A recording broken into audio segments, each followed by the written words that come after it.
Bapak Ibu yang dirahmati Allah, mohon izin saya kebetulan ini diminta oleh sahibul hajat untuk memberikan sedikit mau'izah hasanah, terutama untuk keluarga yang ditinggalkan ataupun secara umum nasihat untuk kita semua.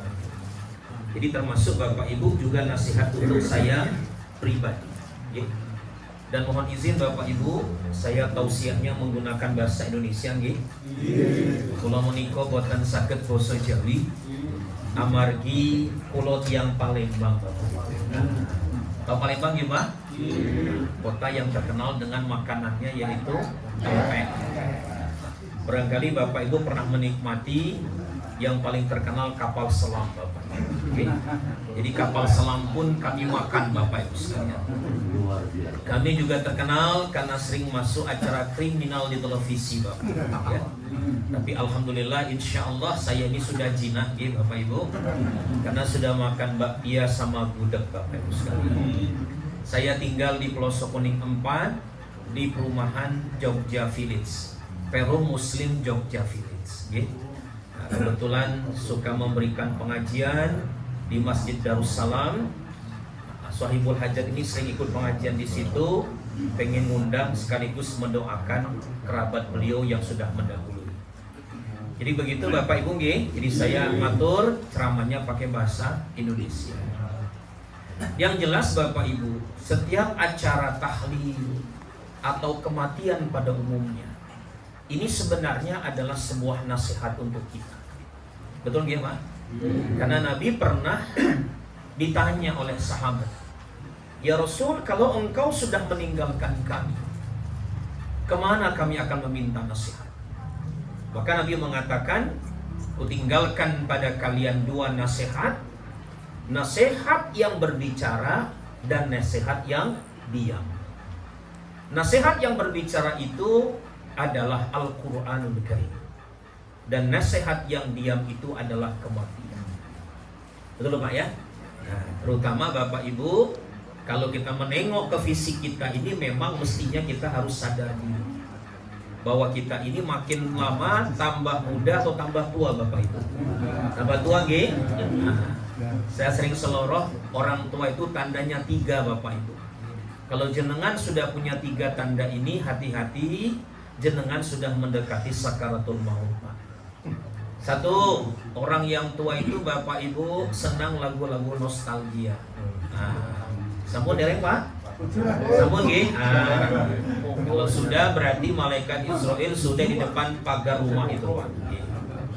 Tanda orang yang kedua Bapak Ibu, minumannya selalu yang panas-panas. Pagi teh panas, siang jeruk panas, malam jahe panas. Sampun dereng Bapak Ibu? Dereng. Nah, kalau dereng insya Allah masih lama Pak. Kalau es nggak bisa Pak. Ya? Kalau sudah berarti Bapak Ibu sudah punya tanda yang kedua. Gede nih Pak. Tapi Bapak Ibu ada tanda ketiga. Kalau jenengan sudah punya tanda ketiga ini berarti tidak lama lagi Bapak Ibu. Apa itu Pak Bu? Kalau dari tubuh jenengan itu sering memancarkan aroma kayu putih dan balsem Bapak Ibu. Cium kanan kiri ada aroma itu Bapak Ibu. Kalau ada itu aroma kematian ya Bapak Ibu. Non sewu Pak, cuma guyon ya Pak. Yang jelas kita semua ini pasti itu ya Pak ya. Itu hanya tanda-tanda Pak ya. Jangan diseriusi ya. Jadi Bapak Ibu, yang jelas kita ini semuanya menginginkan yang namanya husnul khatimah. Kita tidak menginginkan yang namanya su'ul khatimah. Okay? Nah, apa tanda orangnya husnul khatimah itu? Tandanya 3. Yang pertama, semula jauh dari Allah, makin kesini makin dekat kepada Allah. Betul Pak? Yang kedua, orang yang husnul khatimah itu semula dia kufur nikmat, tapi makin tambah umurnya tambah syukur nikmat.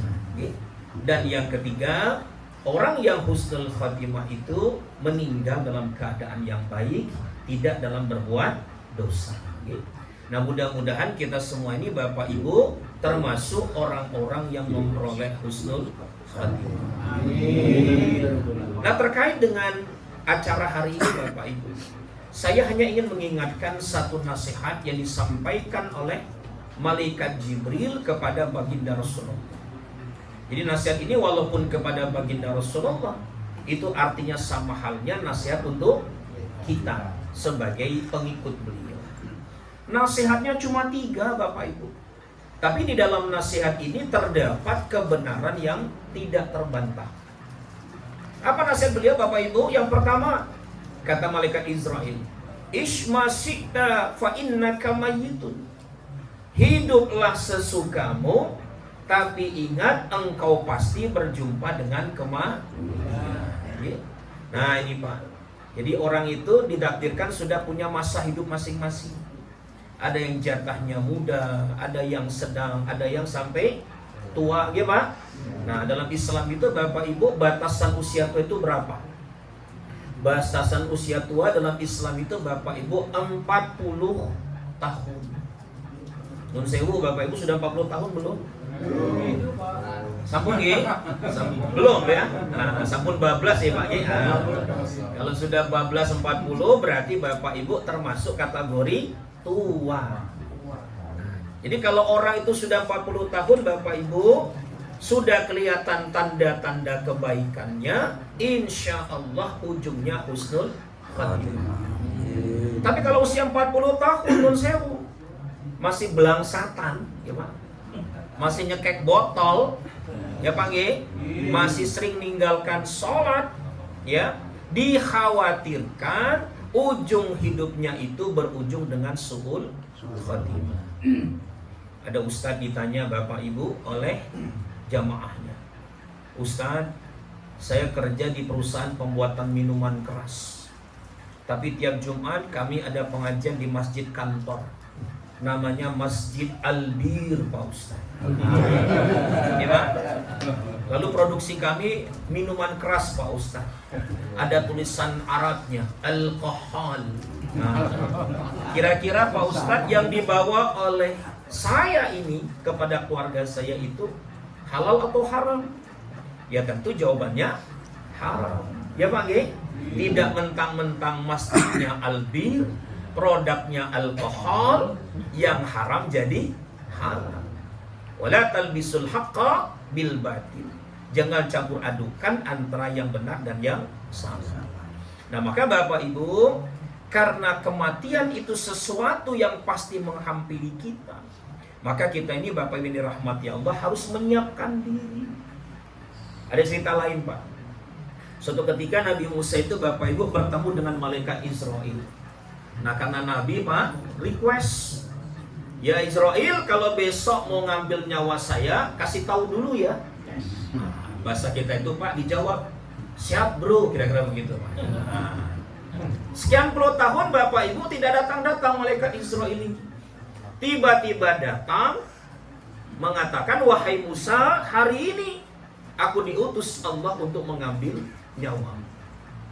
Diprotes Pak sama malaikat, sama Nabi Musa. Enak saja. Kan sudah saya katakan kalau mau mengambil nyawa saya kasih tahu dulu. Bapak Ibu dijawab oleh malaikat Israel.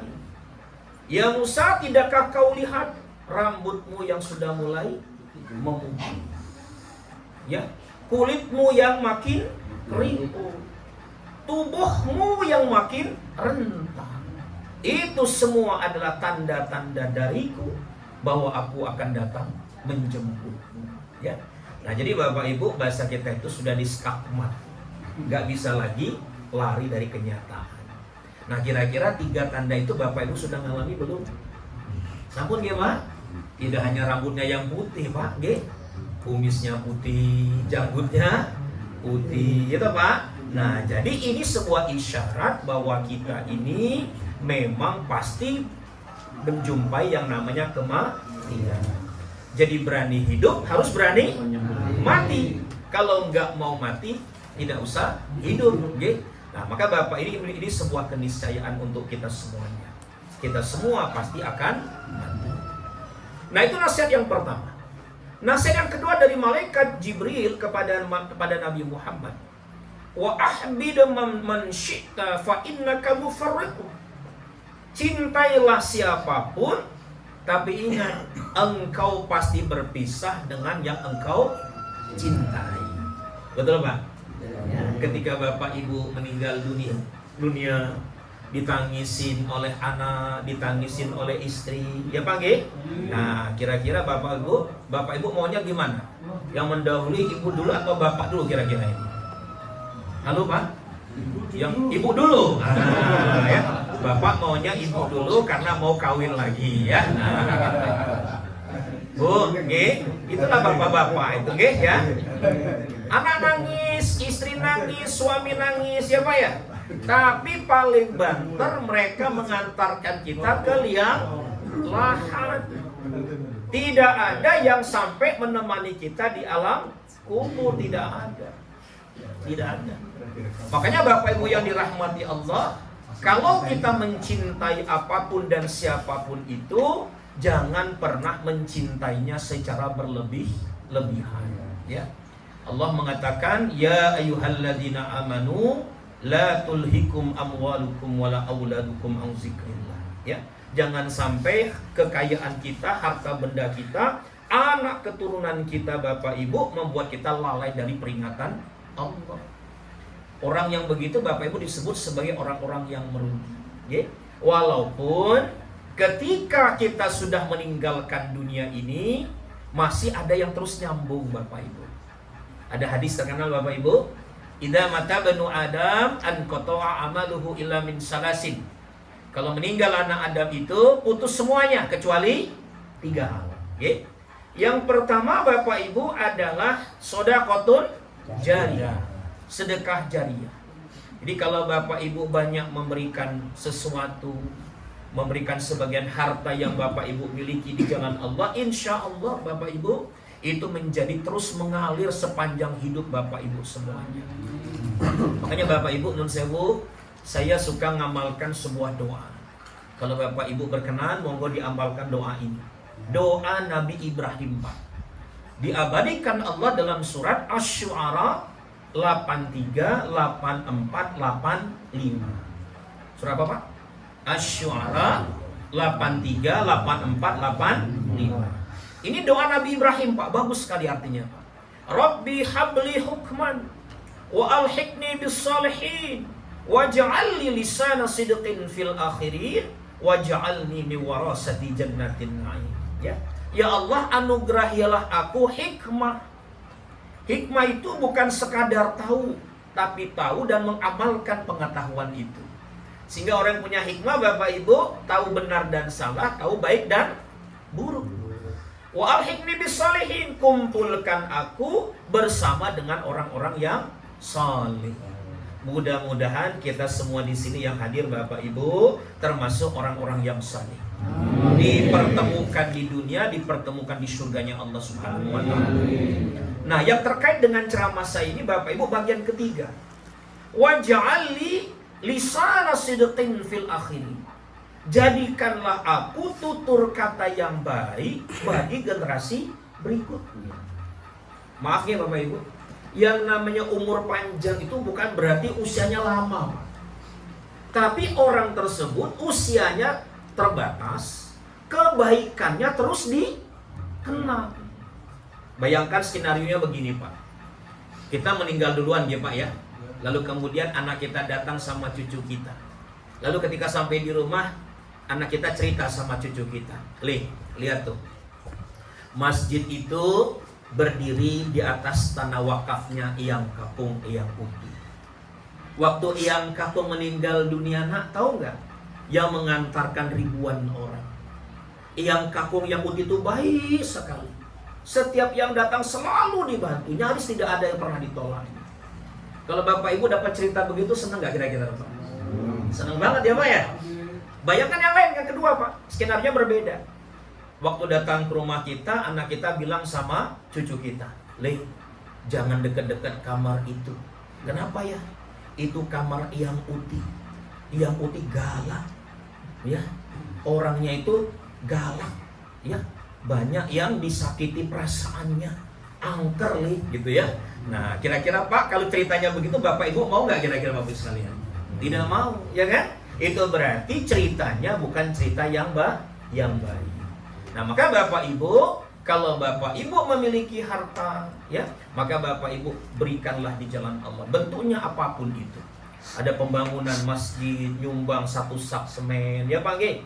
Nyumbang pasir, apapun yang Bapak Ibu bantu, insya Allah menjadi sedekah jariyah. Yang kedua Bapak Ibu sekalian, yang kedua au ilmin yuntafa'u bih. Yang kedua itu ilmu yang bermanfaat. Makanya Bapak Ibu, saya alhamdulillah diberikan kepercayaan, sering diminta memberikan tausiah di mana-mana. Selama memungkinkan, selama badan sehat, saya selalu mengatakan insya Allah saya akan datang. Karena saya sadar Pak, saya tidak kaya, ya, tapi alhamdulillah saya punya sedikit ilmu yang bisa dibagikan kepada orang lain. Tapi sebenarnya Bapak Ibu tidak hanya saya, Bapak Ibu pun bisa melakukan hal yang sama. Yang sederhana sekali Bapak Ibu, ngajari anaknya ngaji. Betul Pak? Iya, sederhana sekali. Habis maghrib anaknya diajarkan ngaji, ya, dituntun baca Iqra, dikenalkan alif, dikenalkan ba, dan seterusnya sampai bisa ngaji. Kalau anak ibu bisa ngaji, itu jadi ilmu yang bermanfaat. Itu Pak, ya. Nah, maka Bapak Ibu dirahmati Allah, saya harapkan kalau Bapak Ibu berkesempatan bisa mengajari ananda tercinta. Ya Pak G? Nah, kalau tidak bisa apa Pak? Tidak bisa, kita titipkan ke lembaga pendidikan yang bisa mengajarkan agama, mengajarkan Al-Quran dan seterusnya. Nah, yang ketiga Bapak Ibu sekalian, yang ketiga awaladin salihin yad'ulah. Ya, anak yang saleh dan salihah yang mendoakan kedua orang tuanya. Ini Pak, ya. Makanya Bapak Ibu ini rahmati Allah, hati-hati betul. Nabi pernah mengatakan salah satu dosa besar, nih Pak, salah satu dosa besar itu adalah durhaka kepada orang tua. Ada 4 Nabi sebutkan Pak. 1, mempersekutukan Allah. 2, durhaka kepada orang tua. Yang ketiga Bapak Ibu sekalian, yang ketiga itu bersumpah palsu. Nah, dan yang keempat itu membunuh tanpa alasan yang dibenarkan. Nah, ini 4 perbuatan dosa besar. Jadi kalau Bapak Ibu hidup tentu menginginkan anak yang soleh dan soleha, yang dari mulutnya tidak pernah berhenti habis sholat membaca doa, Rabbighfirli wali walidayya warhamhuma kama rabbayani shaghira. Itu Pak G. Nah, jadi yang kedua kata malaikat Jibril, cintailah siapapun, tapi ingat engkau pasti berpisah dengan yang engkau cintai. Nah, terus yang ketiga nih Pak, yang terakhir Pak. Apa pesan Jibril kepada baginda Rasulullah? Wa'mal ma syi'ta fa innaka majziyum bih. Berbuatlah sesukamu. Tapi ingat, setiap perbuatanmu itu pasti dimintai pertanggungjawaban. Kita menyebutnya Bapak Ibu dengan sunnatullah. Ada sebab, ada akibat, ya kan?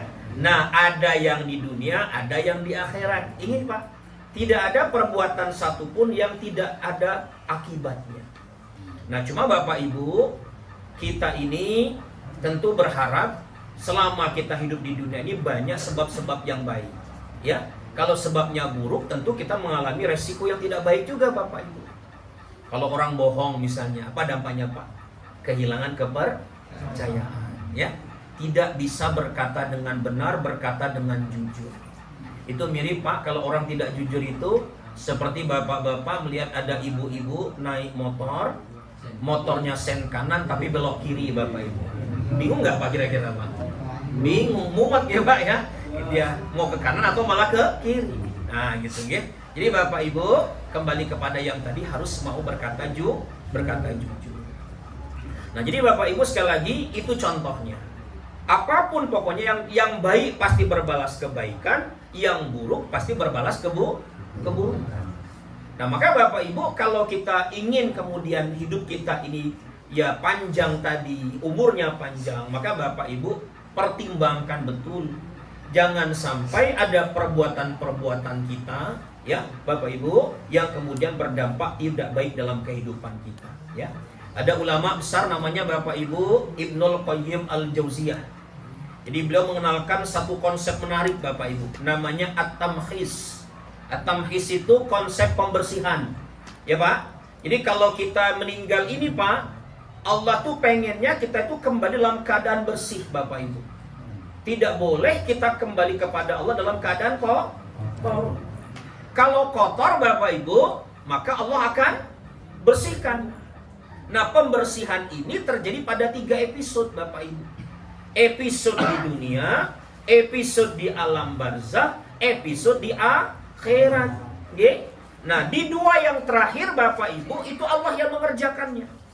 Tapi di dunia ini kita bisa melakukan pembersihan sendiri. Kalau Bapak Ibu tidak mau membersihkannya, terjadilah yang tadi, at-tamhis. Apa bentuknya Pak? Yang pertama kata beliau, bentuknya itu Bapak Ibu akan mengalami sakit dalam hidup Bapak Ibu. Mulai dari sakit yang sederhana sampai sakit yang berat, ya Pak ya. Sakit yang ringan sampai yang berbiaya besar Pak, ya. Bapak Ibu tahu sendiri kan, sekarang banyak orang jatuh miskin gara-gara sakit, betul Pak?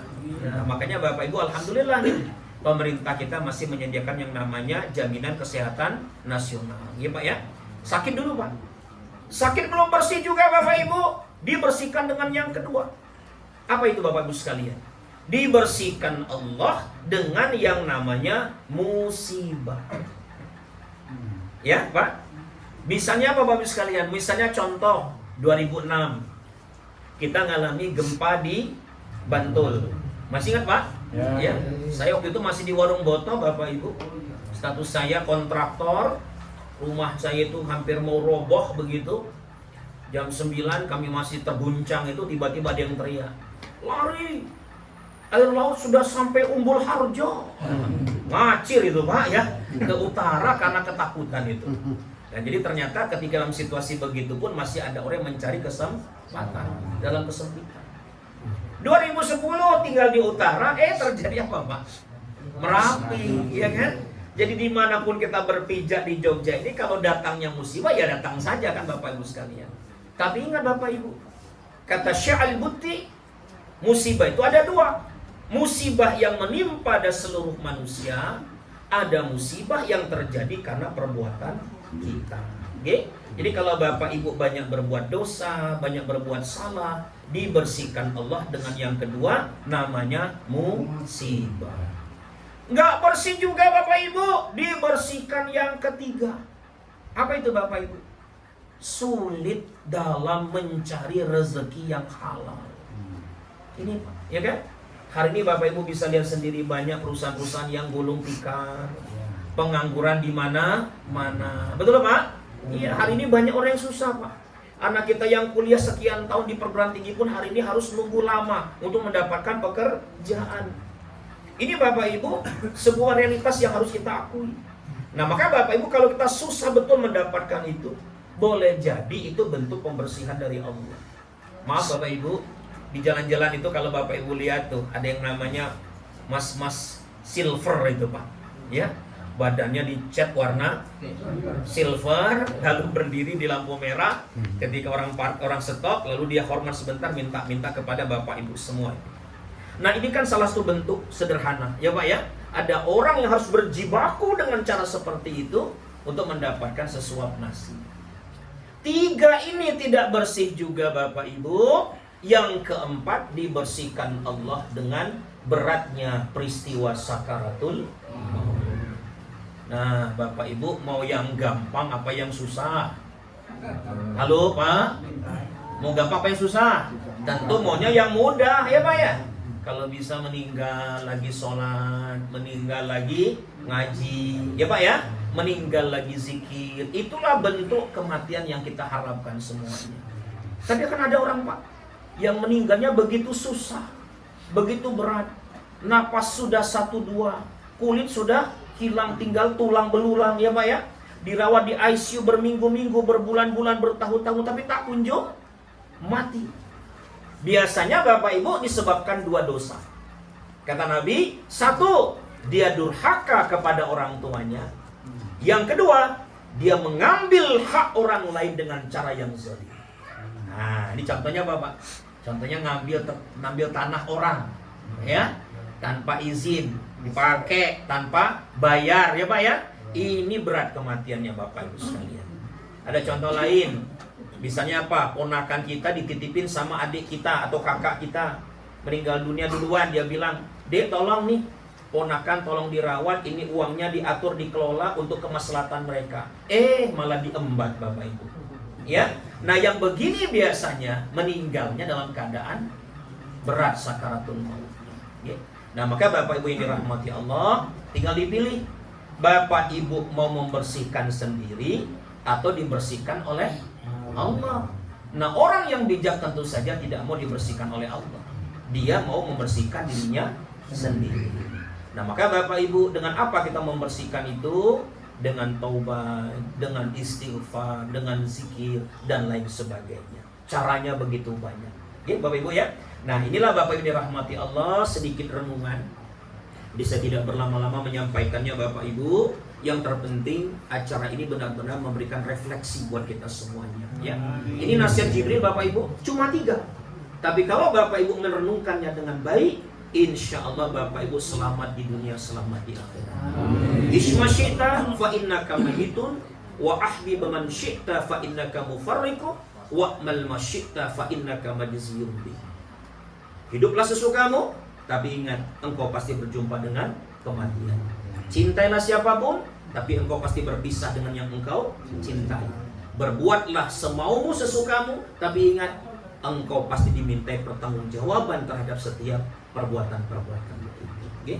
Nah, terima kasih Bapak Ibu, itu yang bisa saya sampaikan. Mudah-mudahan bisa dicerna dengan baik oleh Bapak Ibu semuanya. Ini bukan nasihat untuk Bapak Ibu, tapi sebenarnya nasihat untuk diri saya pribadi. Ya. Nah, bagi ahlul bait, mudah-mudahan sahibul hajat, mudah-mudahan ini pun menjadi nasihat bagi seluruh anggota keluarga yang ditinggalkan untuk senantiasa belajar dalam setiap peristiwa dalam kehidupan kita, termasuk peristiwa kematian dari orang yang sudah mendahului kita. Nah, demikian Bapak Ibu, yang benar dari Allah, yang salah karena kelemahan keterbatasan saya selaku manusia. Saya minta maaf kepada Bapak Ibu dan kepada Allah. Saya banyak beristighfar. Sekian dari saya kembalikan kepada pembawa acara. Wassalamualaikum warahmatullahi wabarakatuh. Waalaikumsalam warahmatullahi wabarakatuh.